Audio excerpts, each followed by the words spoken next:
cost plus award fee លក្ខណៈម្ចាស់គម្រោងសងថ្លៃដើមទាំងអស់និងផ្ដល់កម្រៃគោលដៅមួយកម្រិតប៉ុន្តែនឹងមានការបន្ថែមប្រាក់រង្វាន់មួយផ្នែកទៀតដែលផ្អែកទៅលើការវិយតម្លៃលក្ខណៈគំនិតទស្សនៈរបស់ម្ចាស់គម្រោងទៅលើការអនុវត្តការងាររបស់អ្នកទទួលការដូចជាភាពស្អាតស្អំសហប្រតិបត្តិការល្អឬការគ្រប់គ្រងសុវត្ថិភាពបានខ្ពស់គោលបំណងប្រើប្រាស់សម្រាប់គម្រោងដែលមិនអាចវាស់វែងលទ្ធផលជាតួលេខបានច្បាស់លាស់ប៉ុន្តែចង់បានគុណភាពនិងសេវាល្អប្រភេទគម្រោងបែបនេះគ្នាយើងដែលជួបឯងជាប្រភេទគម្រោងមួយដែលអឺម្ចាស់គម្រោងគាត់ទទួលខុសត្រូវទៅលើថ្លៃសាងសង់ថ្លៃចំណាយទាំងអស់ហើយគាត់មានប្រាក់លើកទឹកចិត្តឲ្យយើងប្រាក់រង្វាន់សម្រាប់យើងថែមទៀត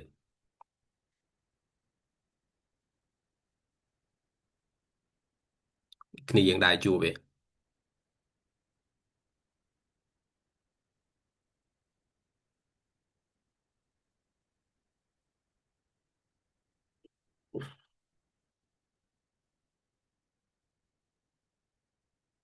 ដើម្បីឲ្យគ្នាយើងមាន view លើចំណុចមួយនេះខ្ញុំលើកឧទាហរណ៍មួយអឺហើយជាង10ឆ្នាំមុនខ្ញុំទទួលការងារមួយផុសអុកញ៉ាម្នាក់គាត់បើកហាងសាឡនគាត់មានបាតចិត្ត50000នេះគាត់ប្រាប់អញ្ចឹងថាគាត់មានបាត់ចិត្តតែ50000នេះគាត់ហៅខ្ញុំបងសយ័នអញ្ចឹងគាត់ថាបើបងសយ័នឯងធ្វើលុះហ្នឹងបងសយ័នឯងចេញអាហ្នឹងគាត់និយាយលេងឯងអញ្ចឹងគាត់មានបាត់ចិត្ត50000អញ្ចឹងគាត់ឲ្យខ្ញុំសិក្សាធ្វើគម្រោងហ្នឹងទាំងស្រុងហ្មងហើយខ្ញុំព្យាយាមធ្វើគម្រោងហ្នឹងជាមួយនឹងប្លង់ដែលគាត់ចង់បានខ្ញុំធ្វើអត់អស់50000នេះខ្ញុំធ្វើអស់តែ30000ជាងឯងអញ្ចឹងក្រោយពីគាត់ត្រួតពិនិត្យឯកសាររបាយការណ៍អីអស់ហើយគឺគាត់បានឲ្យ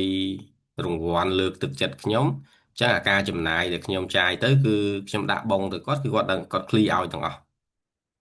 ហើយបន្ទាប់មកគាត់ធ្វើពិធីជប់លៀងហើយផ្ដល់ប្រាក់រង្វាន់លើកទឹកចិត្តខ្ញុំមកកញ្ចប់ធំទៀតដើម្បីអឺលើកទឹកចិត្តថាយើងបានធ្វើគម្រោងឲ្យគាត់បានស្អាតទាន់ពេលវេលាហើយតម្លៃគឺអត់ដល់បាត់ចិត្តដែលគាត់ត្រៀមទេគឺអស់តិចជាងទៀតចឹងអានេះគឺជាប្រភេទកុងត្រាមួយមានន័យថាកុងត្រាបែបនេះតើតែមនុស្សរាប់អានចិត្តស្និទ្ធឬក៏មានទំនុកចិត្តទៅវិញទៅមកជាមួយគ្នា100%មិនចេះតែអាចទៅអនុវត្តបែបហ្នឹងបានទេដោយសារគាត់ទុកចិត្តខ្ញុំ100%ហើយខ្ញុំក៏ធ្វើសម្រាប់គាត់ដោយទំនុកចិត្តដោយបេះដូង100%ដូចគ្នាអញ្ចឹងប្រភេទកុងត្រាបែបហ្នឹងឯងដែលខ្ញុំទទួលបានហើយបច្ចុប្បន្នក៏មានគម្រោងមួយចំនួននៅតែអនុវត្តបែបហ្នឹងដែរជាពិសេសជាមួយអ្នកមានមុខមានមាត់មួយចំនួនហេតុអីបានគេអនុវត្តកុងត្រាបែបហ្នឹងជាទូទៅផ្ទះថ្នាក់ដឹកនាំហើយនឹងអ្នកធំមួយចំនួនអ្នកមានមួយចំនួនគេមិនមែនចេះឲ្យតែជាងណាក៏ទៅចូលផ្ទះគេបានដែរនេះជាមូលហេតុដែលពួកគាត់ប្រើកុងត្រាបែបហ្នឹងឬក៏គាត់ចាយលុយបែបហ្នឹងយើងនិយាយស្រួលស្ដាប់ទៅអាហ្នឹងគឺជាការចាយលុយមួយផុសអ្នកមានមួយចំនួនគាត់ដឹងថាការចំណាយគឺដឹងតែផុសគាត់ប៉ុន្តែគាត់អត់ចង់ដូរមនុស្សទេមូលហេតុអីពីព្រោះផ្ទះផុសអ្នកមានមួយចំនួនគេអត់អាចឲ្យអ្នកផ្សេងចេញចូលផ្ដេសផ្ដាសទេបើយើងទៅធ្វើការងារជាមួយគេបានល្អតម្លៃអ្នកអ្នកមានខ្លះគេអត់និយាយរឿងតម្លៃទេគេចង់បានសុវត្ថិភាពសោភ័ណភាពហើយនឹងទំនុកចិត្តអញ្ចឹងបើយើងទៅធ្វើបានល្អគេនៅតែហៅយើងទៅយើងដាក់តម្លៃថ្លៃជាងអ្នកផ្សេងទៀត10% 5 10% 20%ក៏គេអត់ care ជាមួយនឹងតម្លៃនឹងដែរពីព្រោះយើងទៅធ្វើយើងស្គាល់កន្លែងគាត់ស្រាប់ហើយយើងត្រូវបានគេទុកចិត្តស្រាប់អញ្ចឹងគេអត់ដូរមនុស្សទេហើយខ្ញុំធ្វើបែបនេះបានអតិថិជន 3ទៅ4នាក់ដែរដែលជាទូទៅគាត់សឹងតែហៅយើងជាជាងប្រចាំគ្រួសារមកអញ្ចឹងតើកាលណាមានអីកើតឡើងទីហោថាអូនៅផ្ទះនឹងជួបបញ្ហាស្ទះឬក៏ត្រូវការកែកុនសំណង់អីផងគាត់ត្រូវការលាបថ្នាំមុនចូលឆ្នាំចិនមុនចូលឆ្នាំខ្មែរអីហ្នឹងគឺគាត់រកតែយើងទៅទេអញ្ចឹងយើងស្មើនឹងយើងរកបានគេហៅloyal customer ជាអតិថិជនដែលស្មោះត្រង់ជាមួយយើងដូចគ្នាអញ្ចឹងកិច្ចសន្យាបែបនេះគឺភាគច្រើនអនុវត្តតែជាមួយមនុស្សដែលទទួលបានការគោរពរាប់អានគ្នាទៅវិញទៅមកហើយនឹងមានទំនុកចិត្តខ្ពស់ទេបានអាចធ្វើបានអូខេ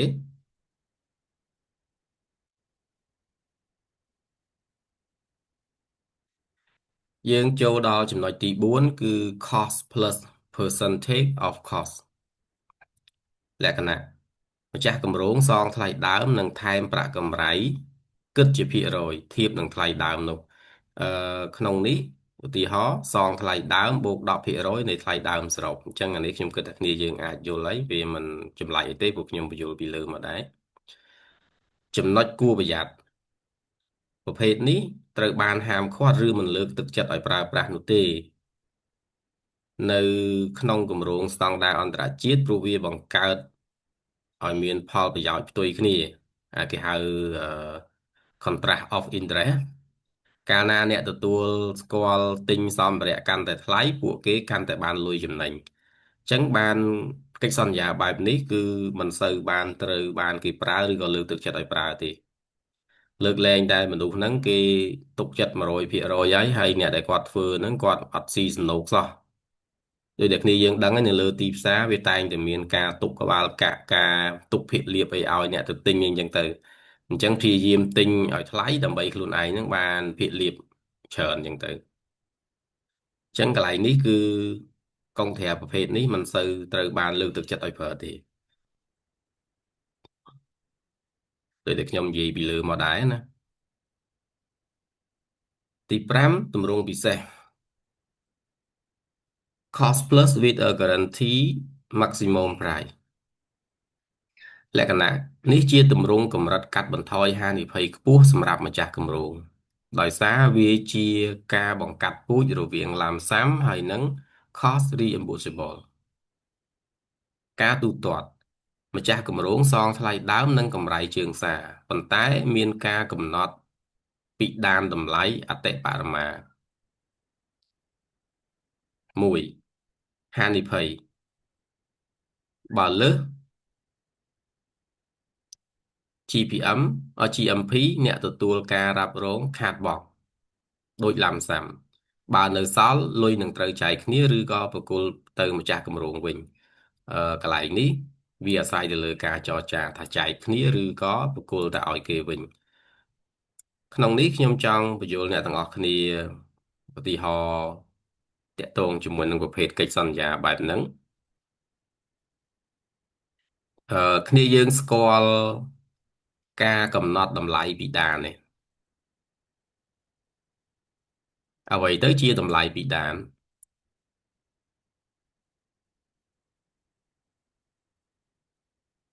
គ្នាយើងដែលស្គាល់ឬក៏ដែលឮពីដានការប្រាក់នៅក្នុងប្រទេសកម្ពុជាយើងឯង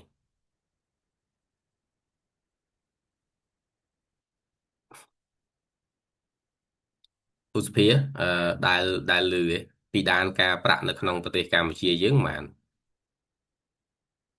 ដែលលើពូប៉ុន្តែអត់ប្រហែលគាត់ដឹងទេប៉ុន្តែអានោះដូចជាមួយជាម៉ែពូកន្លឹកមុនអាហ្នឹងឲ្យយើងស្រួលយល់ដូចជាអតិបរមារបស់វាអញ្ចឹងគឺហ្នឹងអតិបរមាតែស្អប់នោះអត់មានថាគឺជាតម្លៃអតិបរមាអញ្ចឹងតម្លៃរ៉េតការប្រាក់អតិបរមាខ្ពស់បំផុតនៅប្រទេសកម្ពុជាយើងគឺ18%ក្នុងមួយឆ្នាំឬ1.5%ក្នុងមួយខែអញ្ចឹងអានេះគឺជារ៉េតការប្រាក់ឬក៏តម្លៃពិដានការប្រាក់ដែលខ្ពស់បំផុតអញ្ចឹងក្រុមហ៊ុនដែលគាត់រកស៊ីมันអាចយកតម្លៃខ្ពស់ជាងហ្នឹងឯង ឧទាហរណ៍ថាយើងទៅខ្ចីលុយធនាគារគាត់មានសិទ្ធិយកតម្លៃឬក៏ការប្រាក់ហ្នឹងខ្ពស់បំផុតត្រឹមតែ1.5%ក្នុងមួយខែស្មើនឹង18%ក្នុងមួយឆ្នាំអត់អាចលើសនឹងបានទេហើយបើសិនជាមានស្ថាប័នណាមួយយកលើសហ្នឹងគឺខុសច្បាប់តែអត់និយាយរឿងអ្នកទៅចងការប្រាក់ក្រៅប្រព័ន្ធក្រៅផ្លូវការព្រោះអាហ្នឹងវាខុសច្បាប់ស្រាប់ហើយបើក្នុងករណីមានវិវាទកើតឡើងឧទាហរណ៍ថាឥឡូវអឧសភាខ្ចីលុយមិត្តភ័ក្តិណាមួយឬក៏ត្រូវបានគេខ្ចីលុយឧទាហរណ៍ថាមានអ្នកមកខ្ចីលុយឧសភាហ្នឹងទៅបវលគម្រោងអីចឹងទៅអស់10000 ដុល្លារហើយឧសភាយកការប្រាក់ពីគេ2%ក្នុងមួយខែអញ្ចឹងមួយឆ្នាំវា24%ប៉ុន្តែស្រាប់តែគេអត់សងលុយអញ្ចឹងឧសភាប្តឹង ចឹងពេលដែលឧសភាប្តឹងលុយដែលឧសភាត្រូវបាននឹងត្រូវបានកំណត់ដោយច្បាប់ដោយតុលាការចឹងតុលាការនឹងគេនឹងចេញសេចក្តីសម្រេចគឺគេឲ្យត្រឹមតែ18%ទេក្នុងមួយឆ្នាំហើយអ្នកសងអ្នកជាពាក់ហ្នឹងត្រូវតែសងក្នុងតម្លៃហ្នឹងអាហ្នឹងគឺ maximum มันអាចដល់24ទេចឹងការកំណត់ពីដានតម្លៃនៅក្នុងកិច្ចសន្យាបែបនេះដូចគ្នាដែរចឹងឧទាហរណ៍ថាយើងទៅធ្វើលបងមួយខ្សែចុះម៉ៅលបងមួយខ្សែហ្នឹងវា1000 ម៉ែត្រហើយ1000 ម៉ែត្រហ្នឹងវាមានកន្លែងខ្លះដីធម្មតាកន្លែងខ្លះដីខ្ពស់ចឹងអាលបងដែលយើងត្រូវធ្វើឧទាហរណ៍ថាលបងយើងធ្វើហ្នឹងវាកម្ពស់វាទូទៅគឺ2 ម៉ែត្រស្មើលើប៉ុន្តែពេលអាដីវាមានជម្រាលអាកន្លែងខ្លះវាមិនមែនត្រូវធ្វើ2 ម៉ែត្រណាវាគិតទៅដល់ក្រោមនោះទៅវាចូល3 ម៉ែត្រ4 ម៉ែត្រប៉ុន្តែកន្លែងខ្លះទៀតក៏វាក្រោម2 ម៉ែត្រដែរវាត្រឹម1 ម៉ែត្រ 8 ម៉ែត្រកន្លះទេព្រោះដីវាខ្ពស់ទាបណាអញ្ចឹងពេលដែលយើងធ្វើយើងឲ្យអាកម្ពស់លើស្មើគ្នាអញ្ចឹងយើងអាចម៉ៅឡាមសាំក្នុងអារូបភាពទម្រង់ពិសេសនេះយើងគិតទៅថាឥឡូវម្ចាស់គម្រោងគាត់សងថ្លៃដើមហើយនឹងកម្រៃជើងសារប៉ុន្តែมันឲ្យលើសឧទាហរណ៍ថាធ្វើម៉េចធ្វើទៅកុំឲ្យលើស1 ម៉ែត្រ100 ដុល្លារហើយបើសិនជាធ្វើលើសហ្នឹងគឺយើងត្រូវចូលរួមខាតជាមួយគាត់ដែរតែបើសិនជាយើងចងអាលក្ខខណ្ឌពិសេសហ្នឹងយើងថាអូខេអឺខ្ញុំធ្វើមិនឲ្យលើស100 ដុល្លារខ្ញុំធ្វើឲ្យអស់ត្រឹមតែ90ទេហើយបើសិនជាខ្ញុំធ្វើអស់ត្រឹម90ឬក្រោម90ខ្ញុំសុំ1 ម៉ែត្រដើរ5 ដុល្លារណែហ្នឹងយើងយក5 ដុល្លារអញ្ចឹងមកហើយសល់ពីហ្នឹងជូនម្ចាស់គម្រោងទៅវិញអញ្ចឹងអាហ្នឹងគឺជាប្រភេទកិច្ចសន្យាដែលអឺដែលយើងគិតថាយើងសងត្រឡប់ទៅវិញម្ចាស់គម្រោងគាត់សងត្រឡប់ឲ្យវិញហ្នឹងប៉ុន្តែយើងជជែកគ្នាក្នុងទម្រង់ណាមួយអាហ្នឹងមានន័យថាមានការជជែកគ្នាច្បាស់លាស់ទៅលើការទូទាត់អីយ៉ាងទៅហើយលក្ខខណ្ឌគឺជាក់ស្ដែងទៅតាមស្ថានភាពរបស់គម្រោងនីមួយៗមិនប្រកាសថាយើងត្រូវតែចែកទៅឲ្យគេវិញទេសល់យើងយកទាំងអស់ក៏បានដែរកុំឲ្យទៅខាតណែហើយបើខាតយើងចេញលុយឧទាហរណ៍អញ្ចឹងអារូបភាពហ្នឹងគឺយើងអឺថាលក្ខខណ្ឌពិសេសហ្នឹងគឺយើងត្រូវយកអាហ្នឹងមកជជែកគ្នាដែលយើងដាក់ឈ្មោះថា GMP ហើយ GMP ហ្នឹងគឺអីគេ Guarantee Maximum Price យើងកំណត់ដឹងមុនហ្មងថាតម្លៃខ្ពស់បំផុតគឺអស់តែប៉ុណ្្នឹងឯងហើយបើសិនជាលើសប៉ុណ្្នឹងយើងទទួលខុសត្រូវអាហ្នឹងជាការទទួលខុសត្រូវរបស់យើងហើយបើសិនជាមិនលើសប៉ុណ្្នឹងវាសល់ខ្លះណាខ្ញុំសុំប៉ុណ្ណេះដូចខ្ញុំលើកមិញអញ្ចឹងថាឥឡូវ maximum ខ្ញុំធ្វើលបងហ្នឹងអត់ទាន់ដឹងថាវាមិនព្រោះអត់បានចុះទៅsurvey អត់ដឹងថាអាណាដីខ្ពស់ដីទាបទេបើឥឡូវខ្ញុំគិតថា1 ម៉ែត្រដើរវាដឹងថាអស់យ៉ាងច្រើនណា100ហើយបើសិនជាអស់មិនដល់100ទេលុយសល់ខ្ញុំយកប៉ុណ្ណេះទីហោថាធ្វើទៅ1000 ម៉ែត្រហ្នឹងបើយើងគុណនឹង100ទៅវា100000អញ្ចឹង100000ស្រាប់តែលុយដែលយើងធ្វើជាក់ស្ដែងអស់តែ90000ទេអញ្ចឹង90000សល់10000អញ្ចឹងសល់10000ខ្ញុំសុំ5000អញ្ចឹងអាស្រ័យលើយើងជជែកគ្នា ហើយយើង guarantee ហ្មងថាការងារហ្នឹងមិនអស់តម្លៃ maximum ទេអាហ្នឹងឯងជាទម្រង់ពិសេសហើយទម្រង់ពិសេសហ្នឹងយើងយកមកជជែកគ្នាចរចាអាស្រ័យលើយើងអ្នកចរចាហើយការទទួលខុសត្រូវ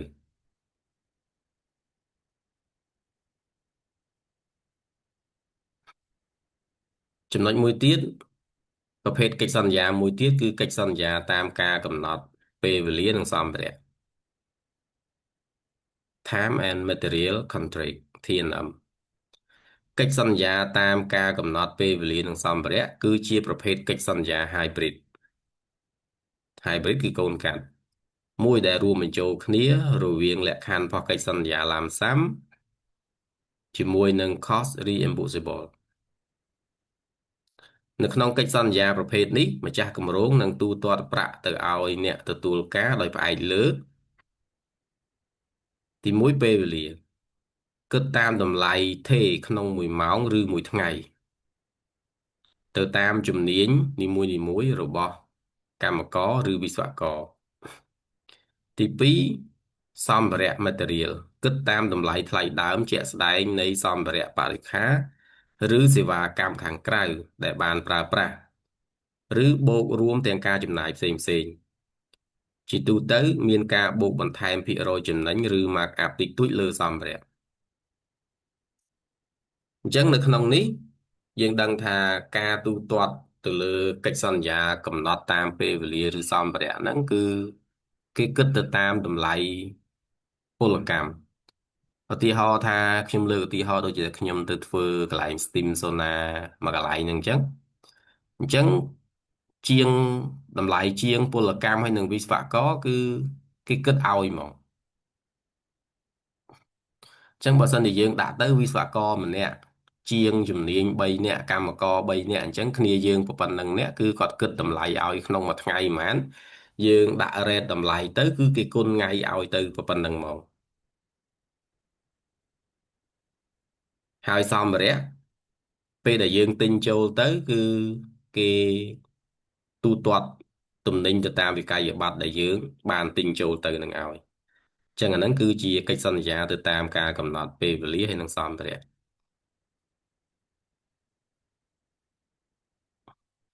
ហើយលក្ខខណ្ឌផ្សេងនៅក្នុងកិច្ចសន្យាលក្ខខណ្ឌ8ចំណុចហ្នឹងវាអាចនឹងយកមកដាក់នៅក្នុងហ្នឹងបន្ថែមទៀតអានេះយើងគ្រាន់តែបែងចែកឲ្យគ្នាយើងយល់ថាពេលដែលគេប្រើឈ្មោះថាកិច្ចសន្យាតាមពេលវេលានិងសម្ភារៈហ្នឹងគឺគេគិតមិនហើយលក្ខខណ្ឌរបស់កិច្ចសន្យានៅតែយកអាលក្ខខណ្ឌទូទៅនោះមកប្រើដែរទេ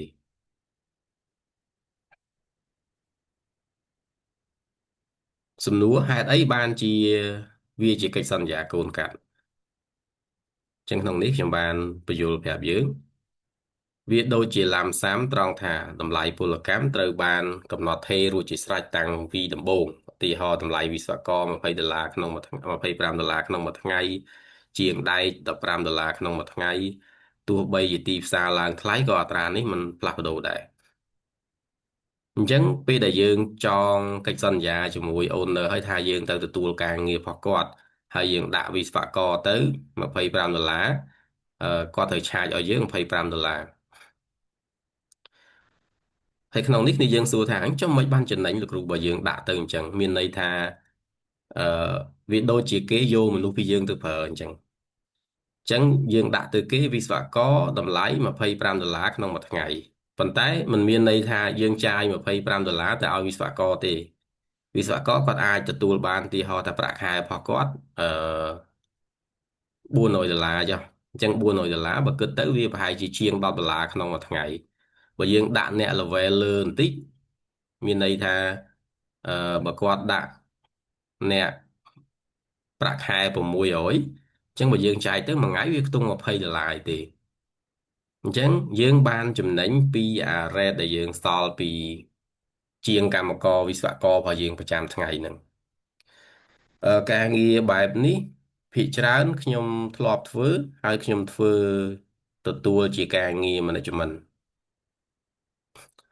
ឧទាហរណ៍ខ្ញុំទទួលគម្រោងការងារធ្វើ project management ឲ្យកន្លែងខ្លះខ្ញុំថាបើសិនជាដាក់ Site Engineer ហើយនិង Project Manager ខាងខ្ញុំទៅខ្ញុំត្រូវឆាចមួយខែប៉ុណ្ណេះឬក៏មួយគម្រោងហ្នឹងប៉ុណ្ណោះអាចជាភាគរយឬក៏អាចជាបាត់ចិត្តមួយចឹងទៅអញ្ចឹងឧទាហរណ៍ថាខ្ញុំឆាចឲ្យគេមកកន្លែងមួយខែ2500ហើយក្នុងលក្ខខណ្ឌថាខ្ញុំដាក់តែ Site Engineer Site Manager មួយឯងអញ្ចឹង Site Manager ខ្ញុំអាចតែប្រាក់ខែរបស់គាត់1000អញ្ចឹងគាត់ទទួលបានប្រាក់ខែ1000រៀងរាល់ខែប៉ុន្តែគាត់ត្រូវបង់ឲ្យមកខាងក្រុមហ៊ុនខ្ញុំគឺ2500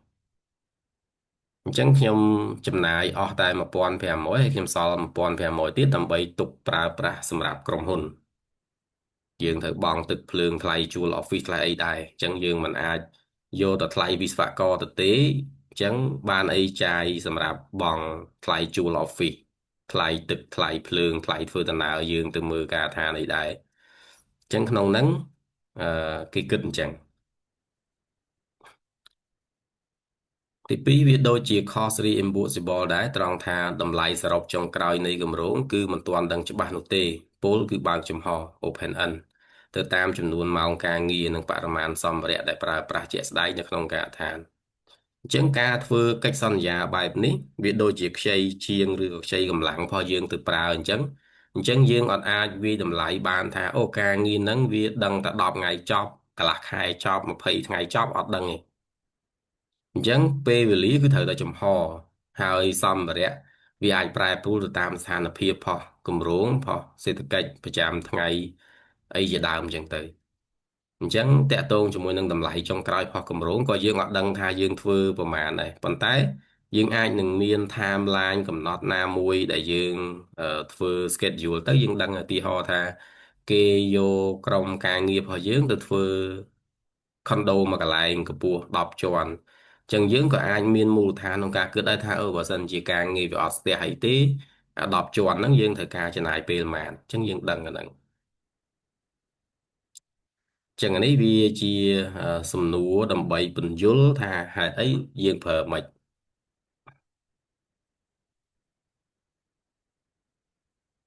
លក្ខណៈពិសេសនិងការប្រើប្រាស់ផលចំណេញងាយស្រួលចាប់ផ្ដើមការងារភ្លាមទោះបីមិនទាន់មានគំនូរប្លង់លម្អិតឬក៏ទំហំការងារ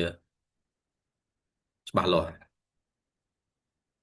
មានភាពបត់បែនខ្ពស់ហើយម្ចាស់គម្រោងអាចបញ្ឈប់ឬកែប្រែទិសដៅការងារបានគ្រប់ពេលវេលាហានិភ័យ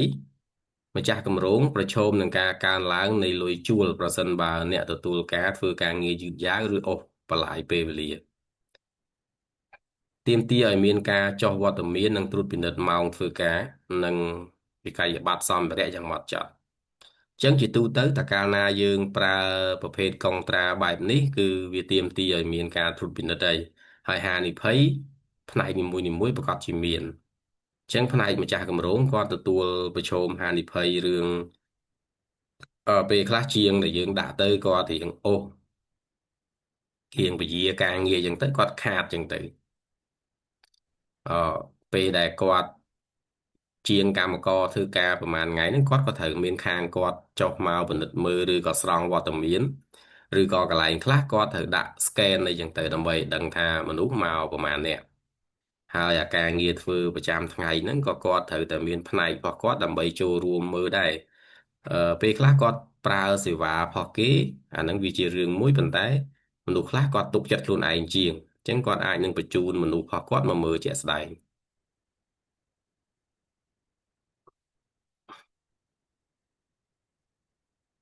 អូខេ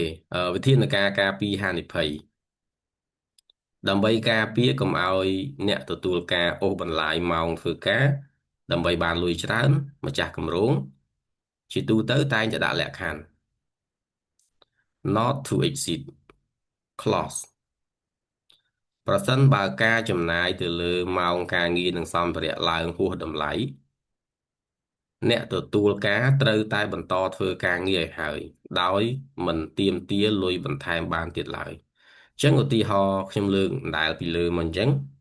ឧទាហរណ៍ថាក្រុមការងាររបស់យើងទទួលការងារពីគាត់ទៅធ្វើការងារចាក់ប្លង់សេមួយស្លឹកចុះមិនបាច់ច្រើនពេកថាមួយស្លឹកចុះហើយមួយស្លឹកហ្នឹងវាត្រូវការស៊ីពេល15ថ្ងៃអញ្ចឹងជាទូទៅ owner គាត់តែងតែដាក់លក្ខខណ្ឌ not to exceed clause នេះមានន័យថាមិនឲ្យយើងពយាទេមិនឲ្យយើងអូសបន្លាយទេបើអ្នកឯងធ្វើបានធ្វើហើយក្នុងរយៈពេល15ថ្ងៃហ្នឹងអូខេហើយបើសិនជាលើស15ថ្ងៃហ្នឹងក៏អ្នកឯងត្រូវតែធ្វើបញ្ចប់ដែរហើយអត់មានសិទ្ធិមកទាមទារលុយបន្ថែមទេអាហ្នឹងដើម្បី owner គាត់ការពារអញ្ចឹងហើយយើងមុននឹងយើងទទួលការងារក៏យើងត្រូវដឹងដែរថាអា15ថ្ងៃហ្នឹងយើងធ្វើបានមែនអត់បើយើងដឹងតែខ្លួនឯងអាចធ្វើបានចាំទទួលបើយើងធ្វើមិនបានទេអានឹងកុំទទួលនាំខូចការងារគេឬក៏ពេលវេលាណាមួយដែលយើង expect ខ្លួនឯងថាយើងធ្វើបានមិនមែនគេចេះដាក់ថ្ងៃមកហើយយើងចេះតែងក់ក្បាលយកទេអូខេអឺតើកិច្ចសន្យា T&M នេះស័ក្តិសមប្រើនៅពេលណាទីមួយគឺការងារ maintenance និង repair ការងារថែទាំនិងជួសជុលដែលយើងមិនអាចដឹងមុនថានឹងត្រូវខូចខាតកម្រិតណាលុះត្រាតែរុះរើមើលផ្ទាល់ពីរ consulting and service ដូចតែខ្ញុំលើកមកអញ្ចឹងខ្ញុំទៅទទួលការងារ consultant ឬក៏ project management របស់គេខ្ញុំពីច្រើនខ្ញុំប្រើកិច្ចសន្យាបែបហ្នឹងសេវាកម្មប្រឹក្សាយោបល់ឬការងារជំនាញបច្ចេកទេសដូចជាការងារដំឡើងប្រព័ន្ធស្មុគស្មាញអីជាដើមទី3 agent ឬក៏ early stage ប្រើក្នុងវគ្គដំបូងនៃគម្រោងធំនៅពេលដែលទំហំការងារមិនទាន់ច្បាស់ប៉ុន្តែត្រូវការកម្លាំងពលកម្មបន្ទាន់អញ្ចឹងអាហ្នឹងគឺជាប្រភេទលក្ខខណ្ឌការងារដែលគួរតែប្រើកិច្ចសន្យា T&M នេះអញ្ចឹងតកតងជាមួយនឹងប្រភេទកិច្ចសន្យាអឺដោយដែលខ្ញុំបានធ្វើបទបង្ហាញបញ្យលអ្នកទាំងអស់គ្នាពីដើមពីសប្តាហ៍មុនមកដល់សប្តាហ៍នេះ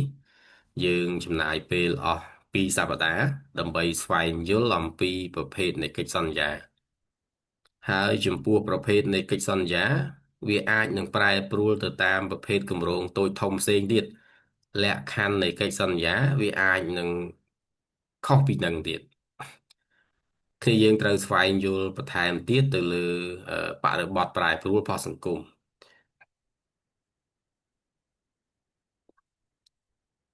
ចឹងមកដល់ពេលនេះគ្នាយើងមានសំណួរអីទេតាក់ទងជាមួយនឹង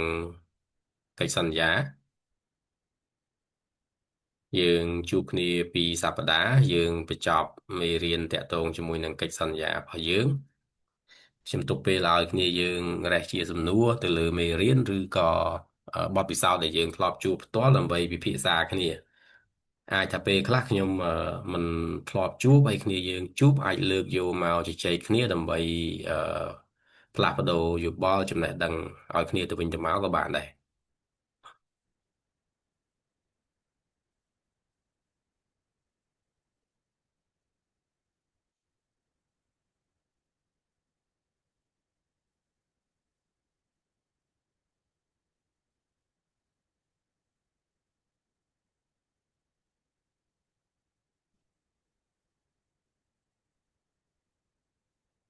អស់គ្នាយើងមានសំណួរអី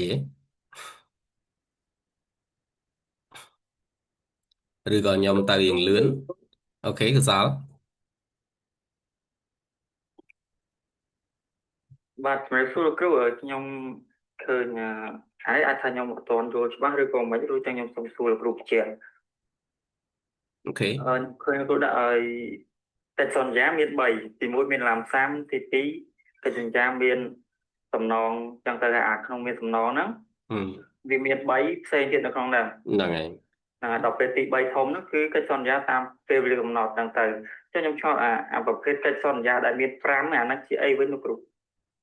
មែនតែនទៅកិច្ចសន្យារបស់យើងយើងប្រើទូទៅ3ខាងលើដែលយើងជួបប្រចាំ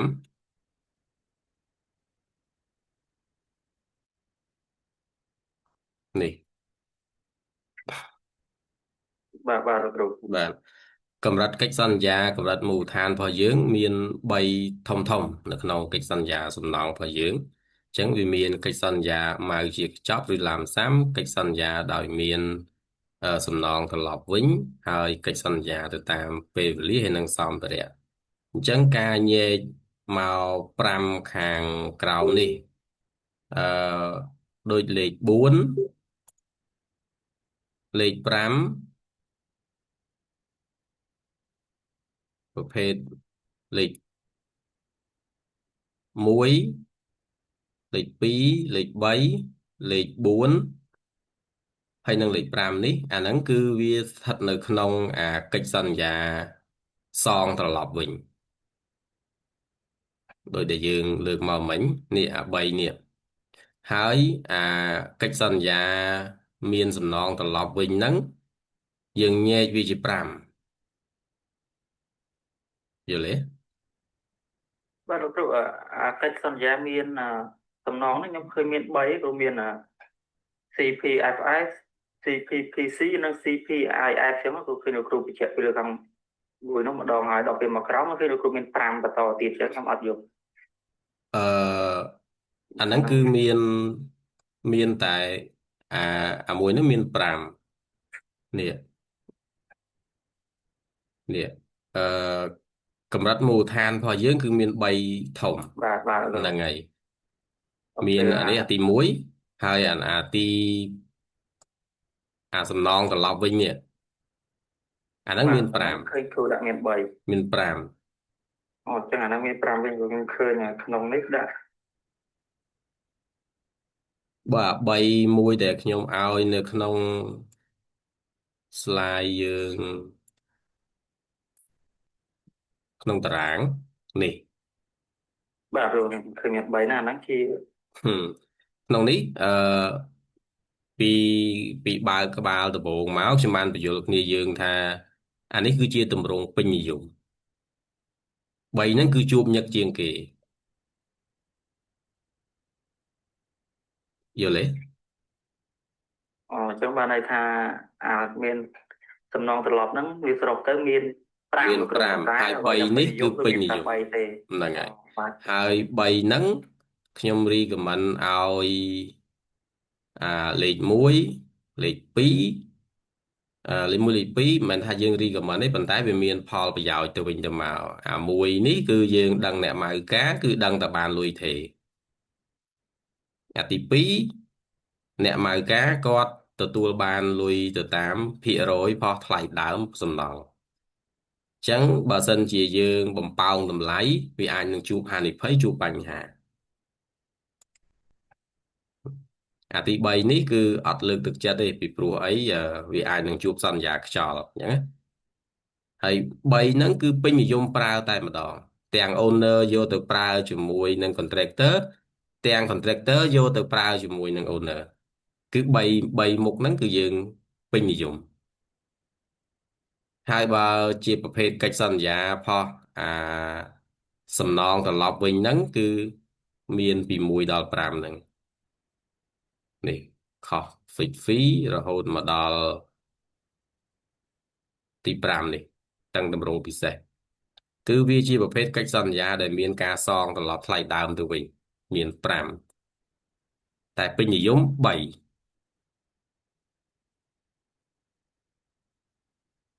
ចឹងខ្ញុំ verify ថងហ្នឹងទទួលយកបានទេបាទគ្រូបាទអូខេ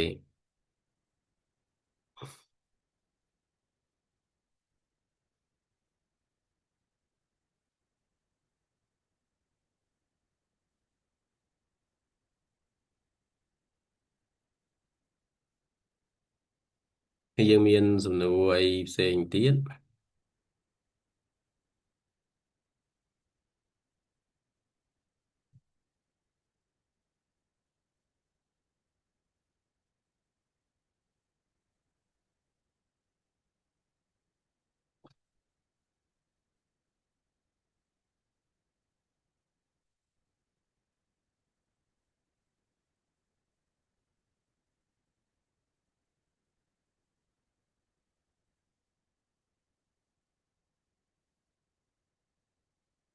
រដ្ឋាប្អូនថ្ងៃនេះអត់បានមានមិចចឹងទៅអត់សូវបានសួរតាមពិតចង់សួរច្រើនថ្ងៃនេះជាប់រវល់ទៅអត់បានសួរណា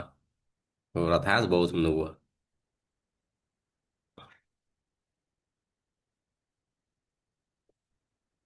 ឡាបងអូនមានសំណួរអីថែមទេអត់ច្បាស់ត្រង់ណាអត់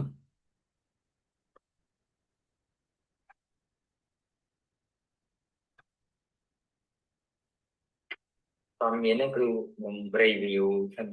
មួយយ៉ាងហ្នឹងរវល់ពេកសើវីដេអូចាស់តើបាន review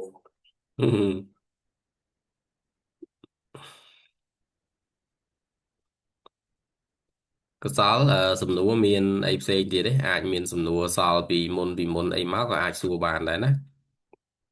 ហើយសម្រាប់សំណួរក្រៅមេរៀនអីក៏អាចសួរបានដែរឆ្លើយបានបងឆ្លើយតាមលទ្ធភាព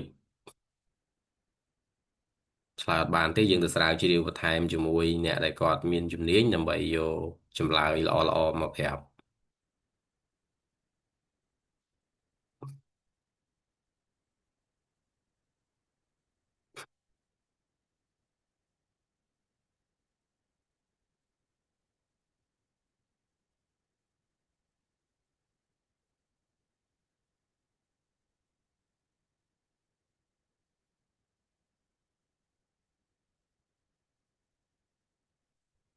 អូខេឥឡូវបើសិនជាអត់មានសំណួរទេ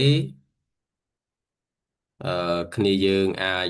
សម្រាកមុនបានដោយសារចុងសប្តាហ៍ខ្ញុំគិតថាអ្នកទាំងអស់គ្នាអាចនឹងមានពេលវេលាផ្ទាល់ខ្លួនចង់ទៅណេះទៅណោះចេញពីធ្វើការអីអាចជួបអ្នកនេះអ្នកនោះអីបន្ថែមទៀតហើយក៏ទុកពេលឲ្យគ្នាយើង review មេរៀនឡើងវិញហើយមេរៀននេះសំខាន់សម្រាប់អាជីពជា QS របស់យើងដឹងហើយថាពាក់ព័ន្ធជាមួយនឹងការងារធ្វើកុងត្រាវាទាមទារឲ្យយើងជាអ្នកជំនាញយល់អំពីសំណងទៅបញ្យល់ម្ចាស់គម្រោងឬក៏ម្ចាស់ក្រុមហ៊ុនដើម្បីយើងទទួលការឬក៏យើងឲ្យការងារទៅកុំឲ្យវាមានហានិភ័យហើយយើងទប់ស្កាត់បាននៅបញ្ហាមុនចឹងពីបងទៅមេរៀនដែលយើងនិយាយអំពីកិច្ចសន្យានេះអឺខ្ញុំគិតថាវាជាផ្នែកមួយជួយសម្រួលដល់អាជីពរបស់យើងទោះបីវាមិនបាន100%ក្តោបទៅលើអាជីពសំណងយើងទាំងអស់ពីព្រោះយើងបច្ចុប្បន្ននេះក៏យើងមិនទាន់ធ្វើគ្រប់ផ្នែកអស់នៅឡើយដែរអញ្ចឹងយើងនឹងព្យាយាមអាប់ដេតបន្ថែមទៀតហើយបើសិនជាមេរៀននេះមិនទាន់បំពេញបានតម្រូវការឬក៏នៅមានចន្លោះប្រហោងបងប្អូនអាច recommend ឬក៏បញ្ជាក់ថាបងអូនចង់បានអ្វីបន្ថែមទៀតទៅលើចំណុចមេរៀននីមួយៗពីព្រោះបងរៀបចំមេរៀនមកគឺព្យាយាមឲ្យត្រូវជាមួយនឹងស្ថានភាពបច្ចុប្បន្នចឹងគ្នាយើងអាចrecommend ឬក៏ស្នើសុំនៅអ្វីដែលបងអូនគិតថាចង់បន្ថែមចឹងបើសិនគ្រូជាអូខេគ្រូបើសិនជាយើងលើកតម្លៃសម្ភារៈគ្រូយើងលើកតម្លៃនៅចិត្តlocation ទីតាំងគម្រោងយើងកំពុងតែធ្វើឬក៏យើងលើកនៅ depot ណាដែលធំនោះអតកតងជាមួយនឹងការលើកតម្លៃសម្ភារៈយើងព្យាយាមលើកកន្លែងណាដែលយើងនឹងប្រើប្រាស់ជួនកាលដេប៉ូនៅជិតការដ្ឋានរបស់យើងមិនប្រកាសថាយើងទិញពីនឹងទេជួនកាលដេប៉ូហ្នឹងថ្លៃជាងយើងទិញពីក្រៅទៅទៀតអញ្ចឹងការលើកតម្លៃគឺយើងលើកតម្លៃពី supplier ណាដែលជាដៃគូផ្គត់ផ្គង់ឲ្យយើងបាននៅក្នុងតម្លៃហ្នឹងកុំឲ្យយើងលើកឧទាហរណ៍ថាយើងលើកនៅទូទៅចិត្តដេប៉ូហ្នឹងខ្សាច់មួយគីប5-10តែអ្នកកន្លែងផ្សេងគេលក់តែ12ហ្នឹងហើយយើងអត់ព្រមទិញអា12យើងទៅទិញអា15ហ្នឹងមិនកើតណែហ្នឹងរឿងមួយអពេលខ្លះទៀតយើងលើកទៅតម្លៃយើងលើកទូទៅថាខ្សាច់គេទូទៅ12ប៉ុន្តែដល់ពេលអាទីតាំងដែលយើងទៅធ្វើហ្នឹងវាឆ្ងាយតម្លៃ12គេពុតគង់អត់បានទេបូកថ្លៃដឹកទៅឆ្ងាយឡានប៉ូលីសចាប់តាមផ្លូវអីផងត20ឯណោះអញ្ចឹងបានទៅរួចអញ្ចឹងយើងត្រូវលើកតម្លៃឲ្យត្រូវជាមួយនឹងស្ថានភាពពេលដែលយើងសិក្សាគម្រោងយើងលើកតម្លៃសម្រាប់គម្រោងមួយណាយើងត្រូវដឹងថាទីតាំងកន្លែងហ្នឹងយើងនឹងត្រូវ supply ពីខាងណាទៅអញ្ចឹងបានគេឲ្យមានការចុះ survey មាន supplier នៅក្នុងដៃ យើងមិនអាចថាយើងធ្វើផ្ទះនៅច្បារអំពៅហើយយើងទៅទិញអីវ៉ាន់ពីសែនសុកទៅទេយើងត្រូវមានដេប៉ូអ្នកផ្គត់ផ្គង់ supplier នៅម្ដុំច្បារអំពៅហ្នឹងឯងទោះបីមិនជិតការដ្ឋានយើងក៏យើងអាចទិញពីផ្លូវធំចូលទៅដែរដើម្បីឲ្យទៅដល់ហ្នឹងវាបានតម្លៃមួយសមរម្យហើយជាទូទៅអាដេប៉ូនៅជិតការដ្ឋានតែងថ្លៃកម្រថោកអា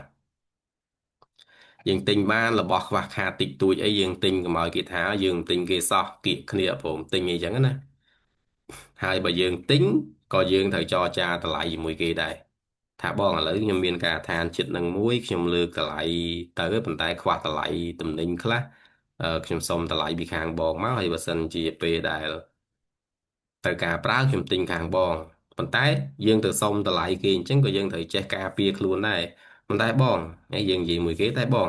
តម្លៃខ្ញុំសុំតម្លៃដែលអាចប្រកួតប្រជែងមួយគេបានណាបើបងឯងដាក់តម្លៃមកហើយថ្លៃមេខ្ញុំក៏ឲ្យទៅទិញកន្លែងផ្សេងហើយអញ្ចឹងយើងធ្វើម៉េចយើងត្រូវចេះក្បាច់រក្សាខ្លួនឯងដែរអូខេបងបកស្រាយប៉ុណ្ណេះឡាទទួលយកបានទេបានគ្រូបានអូខេតោះកុសលអត់ព្រោះភ្ជាប់នឹងសំណួរទាក់ទងនឹងលើកតម្លៃឧទាហរណ៍យើងអត់ដែលលើកតម្លៃលើកគម្រោងអីឬយើងអត់ទាន់មានតម្លៃអត់មានដឹងពីតម្លៃរបស់ depot អីចឹងណាយើងថ្មីតែហ្មងនិយាយទៅអញ្ចឹងយើងរួចតែផ្ដើមចេញពីណារួចយើងទៅសុំគេតាម depot ឬក៏សុំពីប្រភពណាដែររួមបានតម្លៃមួយដែលអាចទុកចិត្តបានណាគ្រូអូខេអរគុណអឺសំណួរនេះល្អហើយខ្ញុំផ្ទាល់ខ្ញុំធ្លាប់អនុវត្តតាក់ទងជាមួយនឹងការធ្វើជាពិសេសធ្វើការងារតែម្ដងអ្នកណាក៏ចេញពីលើកទី1ទៅដែរវាអត់អាចចេញពីលើកទី2ទៅទេ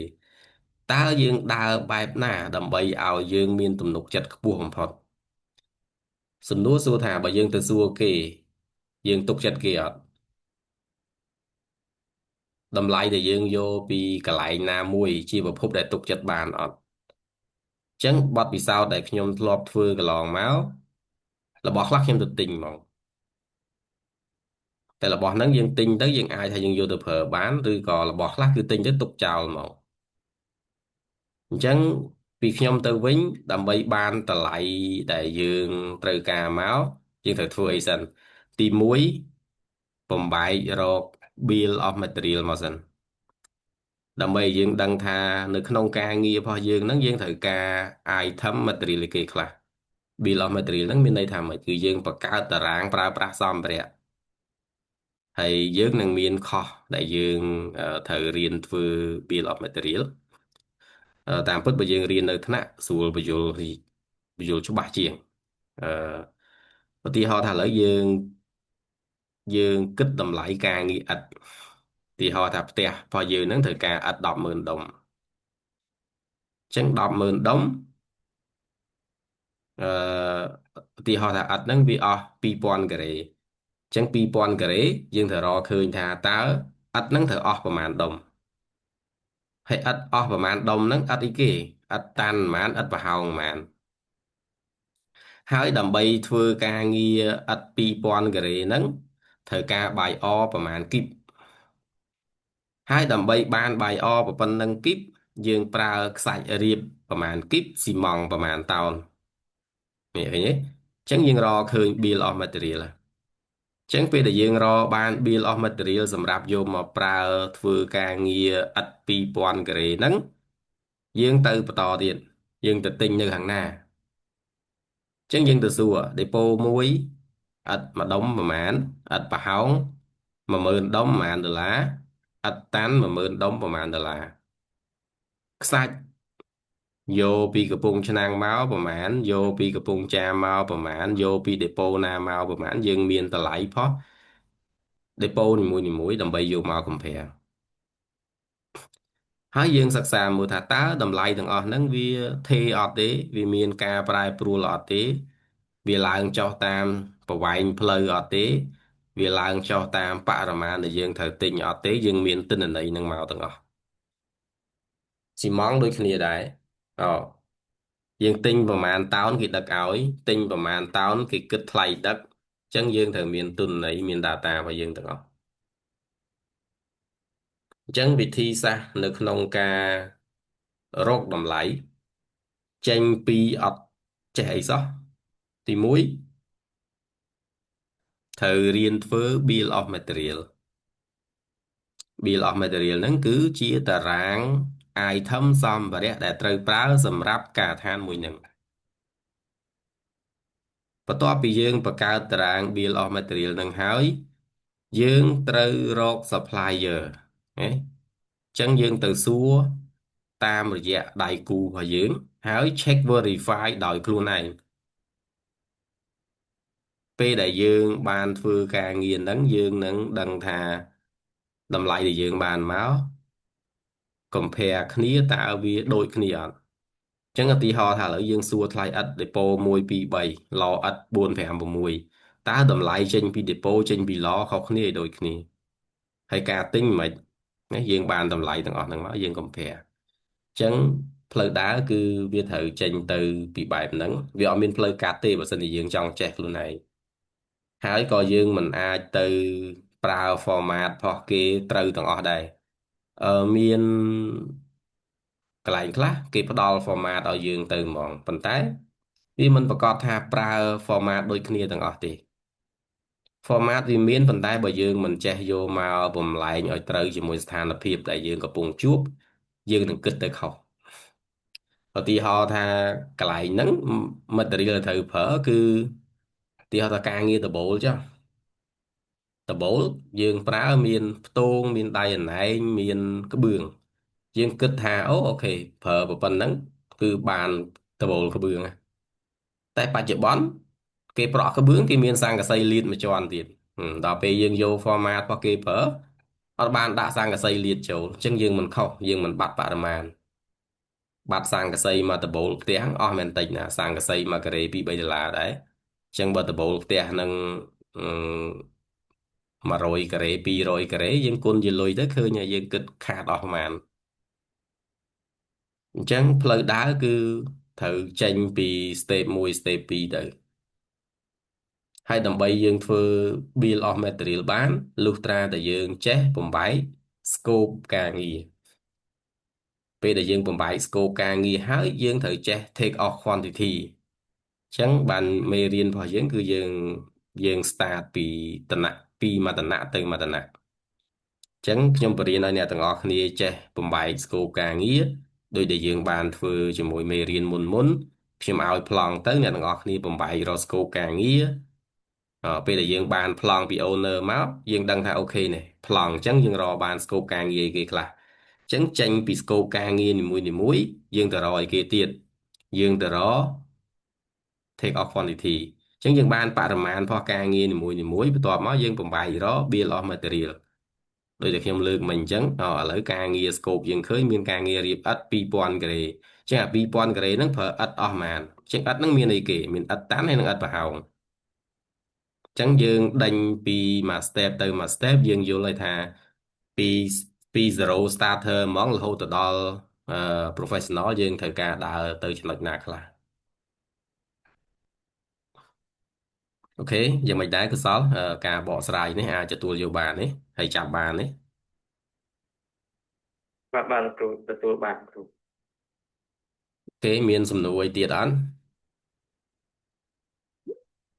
អូខេឡាបងអូនសួរមកលោកគ្រូខ្ញុំអាចសុំសួរតកតងមួយ supply តកតងមួយគ្រឿងអគ្គិសនីបានអឺតកតងជាមួយអគ្គិសនីអឺ supply បើចង់បាន supplier អានឹងអាចនឹងខ្ញុំរៀបចំឲ្យ supplier ខ្លះដែលជាដៃគូជាមួយគ្នាណាអឺដោយតកសារតែអូខេខ្ញុំមានរោងតូចមួយដែលខែទៀតខ្ញុំចង់ដាក់ដេញមកអញ្ចឹងចង់បាន supplier អ៊ុយសុតគាត់ដែលតម្លៃវាអាច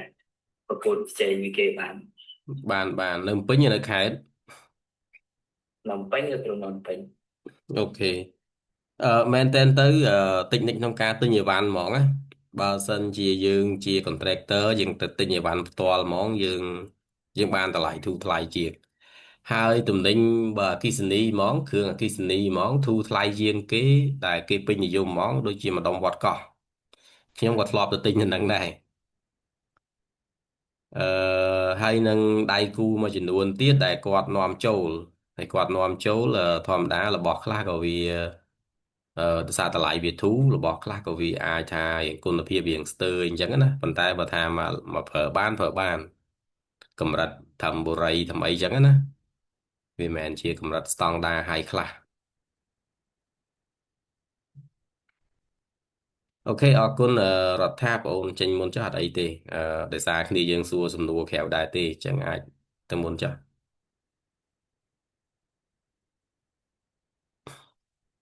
ចឹងអត់អីទេចាំបងshare contact របស់ supplier ឲ្យ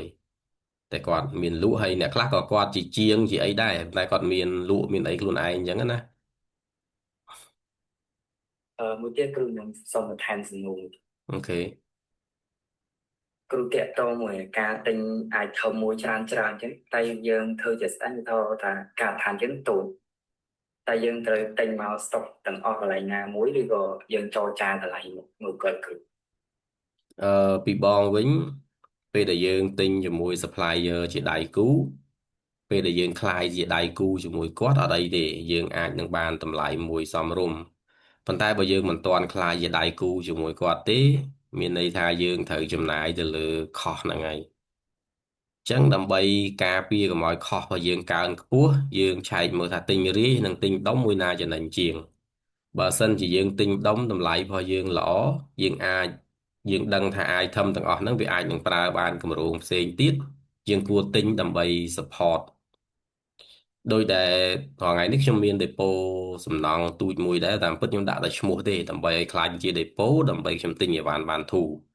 អញ្ចឹងខ្ញុំលក់ស៊ីកាខ្ញុំទិញស៊ីកាតម្លៃរបស់ខ្ញុំធូរជាងខ្ញុំទៅទិញពីដេប៉ូនៅក្រៅអញ្ចឹងពេលដែលខ្ញុំទៅទិញប្រើខ្លួនឯងដូចខ្ញុំធ្វើគម្រោងមួយនៅបន្ទាយមានជ័យខ្ញុំត្រូវការស៊ីការហូតទៅដល់អឺហើយជិត100កំប៉ុងអាស៊ីកាឌៀ32អញ្ចឹងខ្ញុំទិញទាំងអស់ហ្មងអញ្ចឹងខ្ញុំទិញបរិមាណច្រើនប៉ុន្តែខ្ញុំប្រើ2ខែបានអស់តែបើយើងទិញរីតម្លៃវាថ្លៃយើងគិតទៅមកកំប៉ុងខុសគ្នា1រៀល2រៀលយើងទិញចូល100កំប៉ុងវាអស់ចូល100 200ឡាដែរអញ្ចឹងបើយើងមានលទ្ធភាពយើងទិញមកទុកទៅព្រោះរបស់នោះវាគង់តែប្រើហើយទុក2ខែវាអត់លើសកាលបរិច្ឆេទទេអញ្ចឹងសុខចិត្តទិញយកមកទុកហ្មងទៅតែយើងប្រយ័ត្នដែររបស់ហ្នឹងវាហួស delay អត់ព្រោះអាស៊ីកាដូចខ្ញុំទិញហ្នឹងវាហួស delay អញ្ចឹងយើងមើល delay វាដែរបើសិនជាយកមកទុកបានចាំទិញបើយកមកទុកមិនបានទេកុំទិញអញ្ចឹងពីខ្ញុំទៅវិញគួរ check មើលអំពីលទ្ធភាពហើយនឹងbudget បើវានៅក្នុងបាត់ចិត្តយើង afford បានទេទិញទុកហើយរបស់ហ្នឹងវាជារបស់ដែលប្រើប្រាស់ប្រចាំគួរទិញនឹងជា recommend ពីខ្ញុំទៅណាតែបើសិនជាវាតាក់ទងមួយខុសធ្វើឲ្យយើងអត់ចំណេញហើយរបស់ហ្នឹងវាទិញមកប្រើមិនបានជាមួយគម្រោងផ្សេងទៀតទេកុំអូខេបងអូនអាចទទួលយកបានទេបាទគ្រូអូខេមានសំណួរអីទៀតទេ